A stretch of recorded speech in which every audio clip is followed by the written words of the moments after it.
Eu costumo também gravar. Eu tenho um canal no YouTube que eu coloco as palestras mais para mim avaliar as coisas que a gente fala, fica muito repetitivo, fala os mesmos exemplos, sabe? Isso acontece. Depois dos 50 anos a gente começa a repetir as coisas, começa, né? Fica assim meio meio diferente. E aí a gente põe lá o canal para poder se avaliar e algum outro conhecido também às vezes avalia, fala alguma coisa, você está falando demais tal palavra, faz uma avaliação assim interessante. E antigamente o pessoal falava crítica, mas é importante a gente ser avaliado para a gente crescer. Então, por isso que tem esse canal lá. Bom, nosso tema hoje é o Evangelho segundo o Espiritismo, né, o capítulo 18. Eu separei aqui o capítulo 18, depois se alguém quiser ficar com esse livrinho, eu vou deixar aqui, tá bom? Eu deixei também um folhetinho muito interessante, que conta um caso de uma cura espiritual muito interessante que o Bezerra fez junto com um grupo de espíritos. É um folhetinho antigo, inclusive, e nessa cura espiritual, o espírito estava tão comprometido, a pessoa estava muito comprometida, né, o espírito encarnado, né, que eles não conseguiam ajudar ele, não conseguiam, até que eles conseguiram fazer uma espécie de cirurgia, deslocaram ele do corpo numa determinada oportunidade, e eles tiveram que fazer raspagem no perispírito dele, raspagem assim com uma espécie de uma escova de ferro, porque ele tinha um compromisso muito antigo e muito ruim no tempo dos faraós lá no Egito. Se vocês lerem alguma obra que nós temos aqui de algum médium, seja do Rochester, seja de outros, vocês vão ver que existia lá muito misticismo. E dentro desses misticismos, então, alguns médiums faziam coisas que não deviam fazer, como até hoje nós fazemos, né? Mas naquele tempo era muito forte as coisas que eles faziam, assim, muito, muito forte. Haja visto que nós viemos das leis mosaicas e vocês se lembram dos tais sacrifícios sangrentos que a gente fazia com animais, não é? O Salomão teve lá uma conversa que duas mães queriam a posse do filho, né? E aí ele fala assim, bom, então vamos dividir no meio. Então era muito comum, né? Essa coisa assim de a gente ter aquele sentimento mais grosseiro. Mas no tempo dos faraós, dos egípcios, tinham alguns médiums que faziam coisas assim muito, muito complicadas. E esse senhor se complicou muito nesse período. E agora, reencarnado aí na década de 50, se eu não me engano, 50, 60, ele trouxe aí um problema grave no perispírito que precisava ser resolvido para ele poder continuar a encarnação, terminar algumas coisas que ele precisava terminar. E aí ele fizeram uma lixa, deram uma lixada nele para limpar um troço que não saía de jeito nenhum. Outra coisa curiosa que tem nesse folhetinho aqui, eu tô falando do folhetinho, tá bom? Fazendo uma propaganda do folhetinho para todo mundo levar para saber. É um folhetinho que a gente lê em 20 minutos, meia hora. Outra coisa interessante do folhetinho é que, junto com esse trabalho, eles tiveram que deslocar alguns espíritos para a casa dele. E lá na casa dele, eles se serviram de vassoura, espanador, pano, essas coisas do mundo espiritual, não é? Então isso tudo mostra que nós muitas vezes não sabemos muito sobre o mundo espiritual ainda, porque a gente ainda tem aquela sensação, não sei se vocês têm também, aquela sensação de que quando a pessoa desencarna, assim, ela fica mais leve, não é? Se ela fizer um esforcinho, assim, ela consegue flutuar no ar, consegue voar, né, mergulhar, assim, que nem o super-homem com aquela capa, né, assim, a gente tem a sensação de que o mundo espiritual é assim, né, a gente tem essa ideia, mas tem muita coisa para a gente conhecer ainda do mundo espiritual. Fala do folhetinho que está lá no balcão. Tem lá na frente, um pouquinho lá no balcão, acho que dá para todo mundo, né, 3, 5, 8, 10, 12, 14, 16, 18, 20, 22, 24, acho que tem para todo mundo, sim. Então, vamos lá falar um pouquinho sobre o capítulo 18, que é muitos os chamados e poucos os escolhidos. Aí eu fiquei pensando numa coisa interessante. Quando a gente vai fazer uma entrevista de emprego em algum lugar, a gente gostaria de ser escolhido, não é mesmo? Então você vai lá com leva o currículo, né? Ou já mandou o currículo, aí te chamam lá para uma entrevista. Aí você vai na entrevista, pelo menos na televisão a gente vê assim, aí tem aquela sala assim que tem umas 10 pessoas esperando, cada um entra na sala de uma certa hora, e aí vai conversar e tudo. Mas na maioria das vezes, o que eles falam pra gente? Eles falam assim, a gente entra em contato, não é? Não tem uma coisa assim que eles falam, não é? Assim, aí quando a pessoa escuta isso, ela já fala, se falou que vai entrar em contato, já era, não vai ter jeito, não vai dar.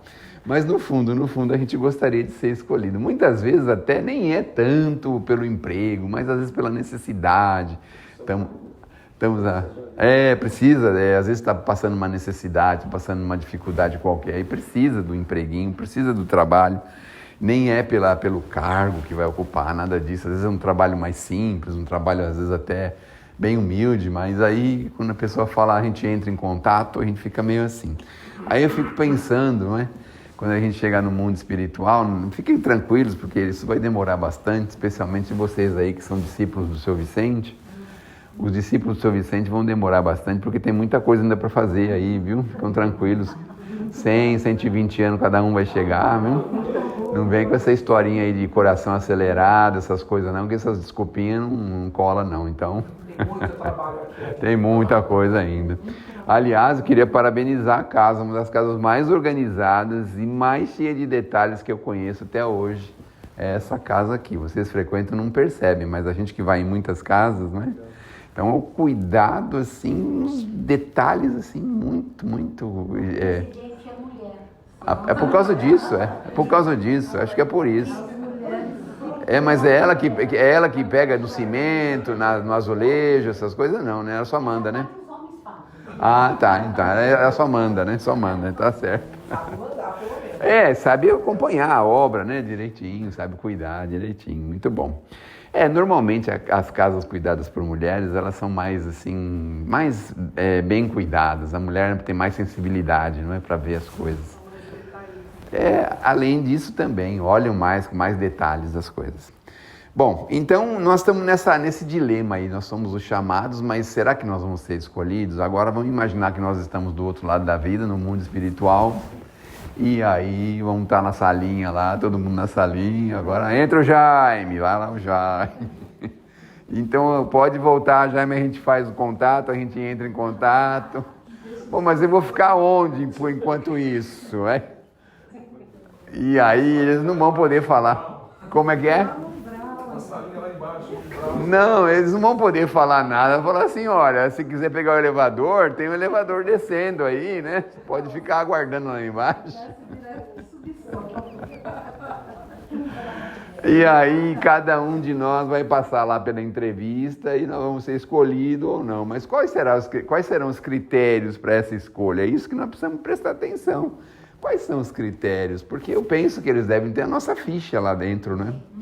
Aí vão puxar a nossa ficha, vulgarmente chamada de capivara, não é? Porque aqui na Terra poucos têm uma ficha, né? A maioria tem uma capivarinha lá que tem uns desviozinhos, umas quedinhas, uns escorregões, uns trombadas, umas caídas, né?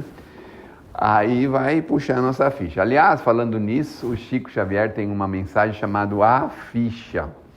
Essa mensagem, vocês podem procurar na internet, é uma mensagem que fala do senhor João Mateus. E o João Mateus vai estar dormindo e vai ler a ficha dele lá, para ver como é que está a ficha dele. Eu sei que ele está lendo lá, está contentão, não é? Mas aí quando eles falam assim que iam ler a partir de agora as coisas negativas, ele acordou. Porque ele achou que as coisas negativas estavam junto lá com as coisas que ele estava lendo, e não estava, não é? Então, todos nós temos uma ficha, obviamente essa ficha não é feita em papel nem nada. Dizem os benfeitores que elas ficam gravadas em nós, porque nós temos um dos maiores, mais potentes gravadores dentro de nós mesmos, somos nosso cérebro, não é? Nosso perispírito registra tudo, manda tudo para o espírito, tem um arquivo próximo, um arquivo remoto, aí nós temos um arquivo de reencarnações, nós temos uma verdadeira sala de arquivos dentro da gente. Tem bastante. Não fica na nuvem não, tem uns pendrives, né? Tem os discos rígidos, depois tem o pendrive. Os na nuvem são as coisas que a gente faz e não devia ter feito. Aí tá na nuvem do outro lá, né? Tá no outro sistema do outro lá. Então a gente vai vai avaliar e vai saber o que nós podemos oferecer daquilo que nós fizemos. E a ideia básica com a vinda do Evangelho, 2000 anos atrás, é que a gente comece a avaliar os nossos pontos, as coisas que a gente tem feito, pensado, falado, agido. Isso é muito importante, porque é isso que vai fazer um diferencial para nós, porque mesmo se nós não formos escolhidos, veja agora que interessante, a gente está fazendo uma comparação com um emprego aqui na Terra. Mas quando a pessoa é tranquila e quando a pessoa tem confiança em si, quando a pessoa sabe fazer muitas coisas, ela não fica só sujeita a um tipo de trabalho. Então ela fala assim, bom, não consegui um emprego, vou fazer um serviço por conta aí, vou, sei lá, fazer serviço de pintor, de pedreiro, marceneiro, de alguma coisa. Ou de Uber, não é? De Uber ou de alguma coisa assim. Então a pessoa está confiante que mesmo se ela não conseguir lá, ela vai conseguir fazer outras coisas. Aquilo não é condição. Há alguns anos atrás era condição, as pessoas não conseguiam imaginar o que fazer. Então ia numa entrevista, não era aprovado e tinha as pessoas que ficavam às vezes anos a fio sem conseguir uma colocação. Hoje já está diferente, tem muitas oportunidades. Se a pessoa tem um pouquinho de equilíbrio, está mais ou menos no eixo, obviamente ela vai conseguir encontrar alguma coisa por fazer. Então, é tranquilo quanto a isso. Mas o importante é que a gente seja admitido, que a gente seja escolhido.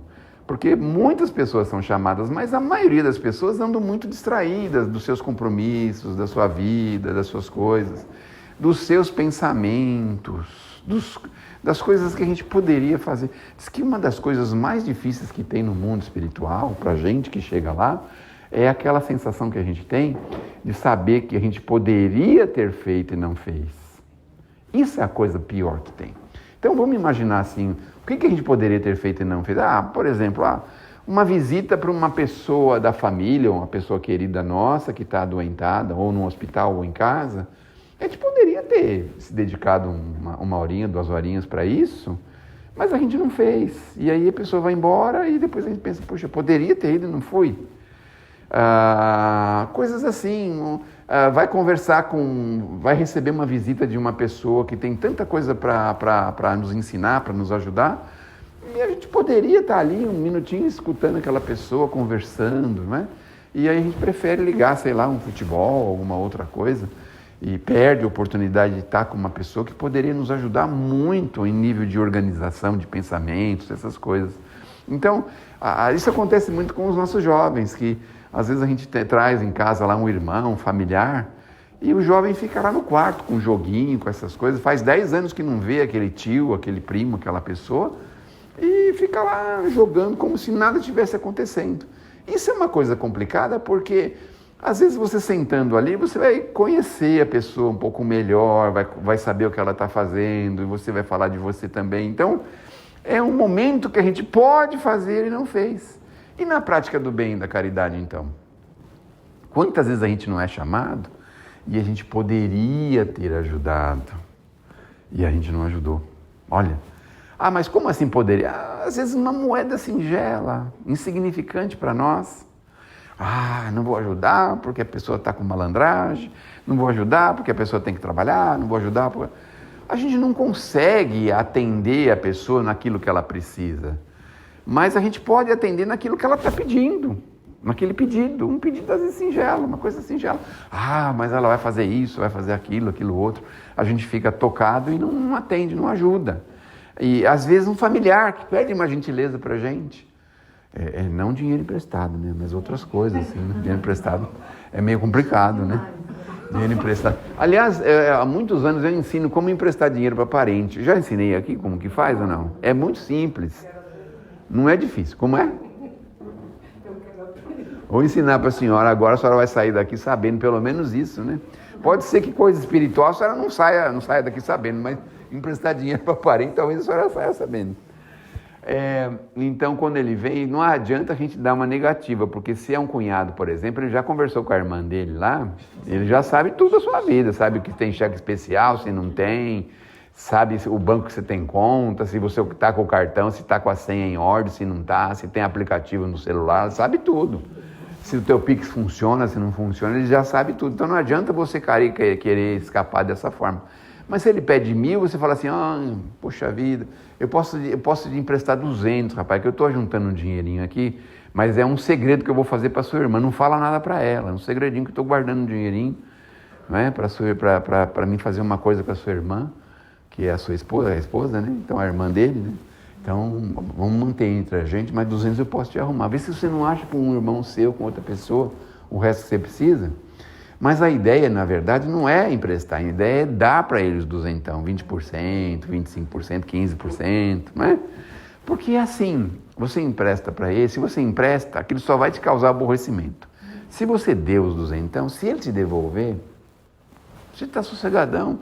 Você sai, vai na churrascaria, vai passear, faz doação na casa espírita, sei lá, você pode fazer um monte de coisa. Você não esperava que recebesse de volta. É uma felicidade quando a gente recebe. Se ele não pagar, você fala, eu não estou me preocupando porque eu dei para ele mesmo, então não estou me preocupando. Né? Então é uma forma, né, de a gente conseguir. É claro que tem a outra forma, ela envolve umas mentiras brancas, umas coisas, mas isso aqui eu não falei para vocês, né? Então, só falei as coisas boas, que é a coisa certa, a lista direitinho, né?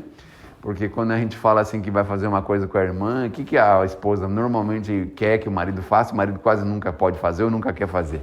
A tal de uma cirurgia plástica, né? Mas você não vai falar para ele isso, porque depois passa 20 anos ela não fez a cirurgia, é capaz dele revelar o segredo, vai ficar ruim, né? Então, a gente fala assim. Mas a gente quer ser escolhido e isso é muito importante. Como nós estamos vivendo, isso é o mais importante de tudo que a gente possa imaginar. Aqui no festim de bodas, que ele faz a comparação, não é? Que o Senhor ia fazer uma festa, né? Festim de bodas ou de núpcias, mandou chamar, ninguém quis ir, olha só, podia ir, não foi, olha que interessante. Aí mandou abrir para todo mundo, só que as pessoas que foram, algumas delas não estavam preparadas. Eles falam do vestido conveniente, mas não é o preparo espiritual, a pessoa não tinha condição de ir. E aí ele manda tirar da festa, não é? Aqui tem ensinamentos muito interessantes a respeito da parábola, porque aqui tem a recusa, aqui tem a oportunidade, a festa, tem uma série de coisinhas, de pequenos detalhes, que se a gente atentar bem, a gente vai ver aí que pode nos ensinar bastante. Bom, aí ele segue com a porta estreita. A porta estreita é aquela porta que a gente precisa aprender a passar, que é a porta do sacrifício. Às vezes a gente quer só as facilidades, mas em alguns momentos é importante a gente pensar no sacrifício. Aí ele fala dos que dizem Senhor, daquelas pessoas que ficam só pedindo, Senhor, Senhor, por favor, meu Deus do céu, me ajude, não é? Mas em contrapartida não faz nada por isso, não cria nenhuma possibilidade para ninguém, não ajuda ninguém, não favorece ninguém. Não pensa bem de ninguém e nem faz uma singela prece por alguém. Mesmo que ele vai no enterro, no velório de alguém lá, olhar lá no caixão e falar, ei, bem feito. Eu só estou dando um exemplo, viu? Só estou dando um exemplo. Mas aí a pessoa vai lembrar das coisas negativas que a pessoa fez, mas não fez nenhuma prece, poxa, você precisou ir agora. Não tem problema, eu te perdoo todo o dinheiro que você me pediu emprestado, está tudo perdoado, fica tranquilo, chega bem no mundo espiritual e vai preparando um lugarzinho lá, vê se você consegue um cantinho lá para nós, porque daqui a pouquinho, né, a gente também pode querer usar o terninho de madeira, então a gente já sabe com quem pode contar, então fazer uma prece, nem isso a gente faz, então aquelas pessoas que ficam só querendo as coisas, porque veja que interessante, a gente sempre quer se fazer credor, a gente sempre quer crédito, mas tem que ter alguém que faz a produção. Então, na prática da caridade, a pessoa recebe, mas tem que ter um grupo por trás que mexe com isso, arruma, consegue, compra, ganha, para poder favorecer, para poder entregar. Então, para nós também é a mesma coisa, a gente só quer receber. Então, a gente vem aqui na Casa Espírita só com a ideia de receber, a gente não vem com uma ideia de uma contrapartida, não precisa ser uma contrapartida financeira nem de coisas materiais, mas uma contrapartida de vibrar bem pelo ambiente, de se dispor a trabalhar num pequeno mutirão, numa entrega qualquer, em algum serviço que a casa possa favorecer. Não é necessariamente dar dinheiro e bolsas fartas e recursos materiais, não. A gente pode fazer uma contrapartida sim. Ser grato àquilo que nós já recebemos, isso é uma coisa tão importante para a gente, porque normalmente a gente gosta muito de receber, mas na hora de prestar algum apoio, alguma coisa, a gente está sempre muito ocupado, né? Então, a atitude típica daquela pessoa que vem buscar a ajuda, mas quando se sente bem, ajudada, aí ela vai cuidar da vida dela e vira as costas, né? Só volta outra vez quando o negócio ficar feio outra vez. Então, a gente ser mais grato, não é? A gente ser mais, honrar mais aquilo que nos favoreceu. E aqui, a ajuda espiritual, no fundo, ela é muito sutil. A gente nem percebe a ajuda que a gente recebe aqui, porque os espíritos trabalham assim com a gente, eles trabalham na obscuridade. E muitas vezes, olha que interessante como que eles funcionam com a gente. Muitas vezes, o trabalho que eles realizam, eles fazem a gente ter a sensação de que fomos nós que conseguimos, nós é que fizemos. Ai, que ideia boa que eu tive de ir naquele hospital, ou naquele médico, ou falar com aquele vizinho, ou falar com aquela pessoa, ou tomar aquele chá que foi indicado para mim, não é? Que ideia boa que eu tive. Normalmente a gente faz assim. A gente nem imagina que tem um serzinho por trás nos favorecendo, nos ajudando.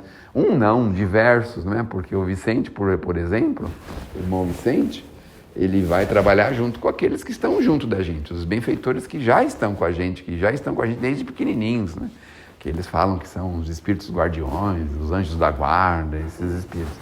Então ele vem e conversa com ele, escuta, e aí, o que está acontecendo? Aí vai dar o relatório nosso, fala assim, está abusando um pouquinho da saúde, está exagerando um pouquinho em alguma coisa, eles vão falar para ele, vão conversar, o Vicente. E na sua opinião, o que você acha? Não sei, quer dar uma colher de chá para ele? Não, vamos esperar um pouco. Dá aí uns 60 dias, 90, aí a gente fica 90 dias aí batendo a cabeça para lá e para cá, para lá e para cá. Aí depois de 90 dias, e agora, Vicente, como é que faz?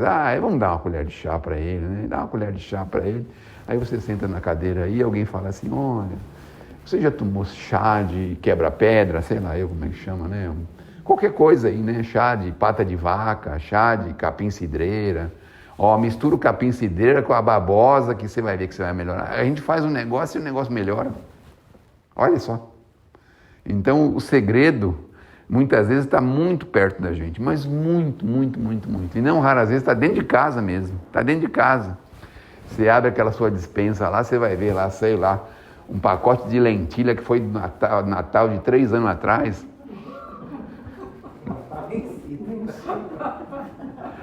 Aí você fala assim, tá vencida, mas eu vou fazer assim mesmo. Aí você come a lentilha vencida e você melhora. Olha só, não é?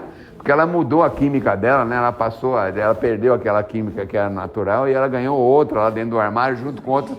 Não, junto com outros alimentos que tem lá, né? Então ela pega a energia do milho, pega a energia da soja, pega a energia do arroz e aí faz tudo uma coisa só. Então veja como que é, né? E às vezes a solução também está naquele armarinho do banheiro que a gente abre lá, tem um negócio lá de 20 anos atrás, um negocinho branco assim, magnésia. Fala, será que funciona isso ainda, né? Ou sei lá, qual é outra coisa antiga aí que ninguém usa mais? Esses remédios antigos, a magnésia usava, iodo, tem iodo, eu vou tomar um gole de iodo, aí você toma um gole de iodo. Antigamente não tinha prazo de validade, não existia, Então a gente vai chegando a essa conclusão de que nós precisamos não ficar só esperando, mas a gente também fazer a nossa parte e a nossa contrapartida. Então, a outra passagem para terminar, faltam 2, e ele diz assim, dá àquele que já tem. E é estranho isso, né? Poxa, a pessoa não precisa mais, recebe ainda mais. Mas lembra a parábola dos talentos? O que recebeu 5, 3 e 1. O que recebeu 1 enterrou, guardou lá no fundo e devolveu só 1 de novo. E os outros multiplicaram de alguma forma, sei lá, fizeram alguma coisa e multiplicaram. Aí o Senhor pede para tirar dele, que só tinha 1, e dá para aquele que sabia multiplicar. Olha que coisa, né? A gente muitas vezes não percebe que nós temos um monte de talentos nas mãos e não percebe. Então, por exemplo, assim, por mais que o camarada só aprendeu a fritar ovo, no meu caso, ele sabe fazer um brigadeiro, porque um brigadeiro é um negócio muito fácil de fazer, não é? É só misturar 2, 3 coisas lá e mexer e pronto, não é assim? É assim que faz brigadeiro, não? É. No micro-ondas ele não precisa nem mexer. No micro-ondas, esse eu não sabia, depois a senhora me ensina aí. Então a gente tem alguma coisa que a gente pode fazer. Eu soube de pessoas que ficaram milionárias só vendendo brigadeiro. Eu trabalhava ali na Florencio de Abreu, tem uma senhorinha que fica lá na porta do Banco Bradesco, com uma caixinha de vidro assim, E outro dia, já depois de 30 anos, eu estou aposentado já há mais de 10, passei lá, falei, nossa, ela está vendendo brigadeiro? Estou vendendo ainda. Está lá há 30 anos vendendo brigadeiro. Falei, meu Deus do céu. Então aquele brigadeiro formou a filha, reformou a casa, fez tudo só com os brigadeiros. E não era o dia inteiro não, era tipo assim das 11 às 2 da tarde, assim, só na hora que o pessoal ia almoçar e pegava aquilo como uma espécie de sobremesinha, né? E hoje, então nós temos talentos, é só a gente cavucar, pesquisar um pouquinho, fazer... As mamães aí, as vovós fazem bolo maravilhosamente bem, mas os companheirinhos também podem pegar lá, abrir aquela caixa que tem lá no quartinho, cheio de ferramenta, querendo tudo enferrujar, por exemplo, a furadeira, que você nunca mais ligou a furadeira, nunca mais fez nada, né? Então, sei lá, pega a furadeira, vende a furadeira, pronto, aí limpa ela e vende, ó, já dá para fazer um dinheiro. Né? Então a gente tem talento para usar. A gente não usa, enterra o talento, é isso que ele fala aqui, não é? A quem muito foi dado, muito será pedido, mas também dá àquele que já tem. E ele termina dizendo aqui nesse capítulo sobre o reconhecimento do cristão pelas obras. Reconhece-se o cristão pelas obras. A gente queria ser reconhecido por uma camiseta, um crucifixo, não é? As pessoas clamam por isso, andam na rua, eu amo Jesus, um negoção de Jesus, assim, coraçãozão, e não sei o que, um crucifixo grandão. Tem um que era grandão, assim, minha mãe punha na parede, assim, bem grandão, assim. Mas tem gente que quer ser cristão assim, pela aparência. Mas o cristão se reconhece pelas ações, pelas obras. Mas aí vai a pergunta, será que nós podemos ser considerados cristãos? Essa é a pergunta. Como que a gente trata o telemarketing que nos liga, sei lá, às 6 horas da manhã ou 10 horas da noite? Como que a gente trata, por exemplo, aquele senhor que esqueceu de dar a seta para entrar à esquerda e você está do lado dele? Como é que você trata ele, não é? Como é que você trata, por exemplo, o atendente do balcão do comércio perto da sua casa? Ou talvez o atendente lá do posto de saúde, que fala que a sua próxima consulta é daqui a 6 meses. Como que a gente trata? Como que a gente se comporta com isso? Como que a gente se comporta com o zelador do nosso prédio que pega no nosso pé porque deixou o carro torto, porque deixou o carro fora da linha, porque pisou com o pé sujo no elevador, porque pôs o lixo na hora errada, porque a sua porta está com a cor diferente? Como que a gente se comporta com um zelador assim? É assim que a gente reconhece o cristão. O motorista do ônibus que não para quando você dá sinal. O cobrador do ônibus que tem sempre uma respostinha quando você pede para ele trocar R$50. Hoje em dia tem os bilhetinhos, né? Antigamente a gente dava golpe, né? Punha uma nota bem grande para ele falar, não tenho trocar, então tem que descer pela frente. Então como que a gente se comporta diante disso? Dessas pessoas que mexem com a gente, nos desequilibram, nos colocam em condições às vezes desconfortáveis. Familiares nossos, difíceis, pessoas difíceis, que a gente tem em família, não a sogra, outros. A sogra não dá trabalho nenhum para ninguém, não é? Ela só trabalha para o genro, não é? Então, faz tudo por ele, ama ele de paixão. Então, tá vendo? Eu tenho certeza disso.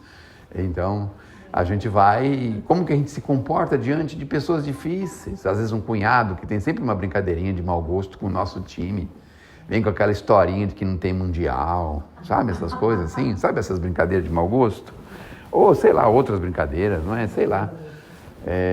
Então, como que a gente se comporta diante de uma situação difícil? Uma pessoa,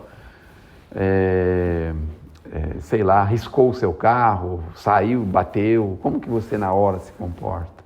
Com aquele sentimento forte de rancor, de raiva. Então, o verdadeiro cristão é reconhecido pelas obras. Essa é a ideia. Então, o capítulo 18 está cheio de informações interessantes que a gente precisa conhecer. Porque vamos pensar uma coisa, não basta só escrever no currículo, não é? Escreveu no currículo lá, fulano de tal, mora na lá, Paraná, frequentou o centro do Vicente, o centro mais limpo e organizado que existe. E aí, o que ele fez lá? Não sei, primeiro... 10 anos de evangelho, 5.000 passes, aí vai falar tudo que ele fez, põe no currículo, né? E aí, será que isso vai dar aprovação pra gente? Será que a gente vai ser escolhido por isso? Como é que vai ser, não é? Então, Que Deus nos abençoe, que Jesus nos ilumine. E eu estou enrolando vocês aqui já há 40 minutos. Deus que me livre, ninguém aguenta. Dá 30, né? 30 minutos. E eu peço a gentileza de terminar com uma poesia. Esse mês é o mês da Alta de Souza, da Maria Dolores, mês de nascimento, psicografias do Chico, coisas lindas. As pessoas às vezes têm dúvidas da literatura espírita. Mas eu vou dizer para vocês o seguinte, os espíritos que escreveram pelos médiuns, especialmente pelo Chico, pela nossa Ivone, especialmente por esses médiuns bem conceituados, depois de muitos anos de trabalho, não são espíritos que estão vivendo as dificuldades humanas que a gente vive. Então, por mais que a gente possa pensar, não, esse espírito aqui tem coisa na Terra que é muito melhor. Olha, tem coisa que é muito difícil da gente encontrar na Terra e os espíritos já falaram pra gente. Na coleção André Luiz, por exemplo, até hoje a ciência tem dúvidas. Em 1950, o André Luiz falava da televisão de plasma, para ter uma ideia. E a televisão de plasma surgiu quando? Não é? Além de outras tecnologias que ele consta lá, que a gente não podia nem imaginar. Na década de 70, o nosso querido Chico, aqui perto mesmo, na Sumarezinho, na TV Tupi, foi entrevistado num pinga-fogo, e nesse pinga-fogo foi perguntado para ele sobre o homem na Lua. E aí ele falou que era possível o homem ter vida na Lua.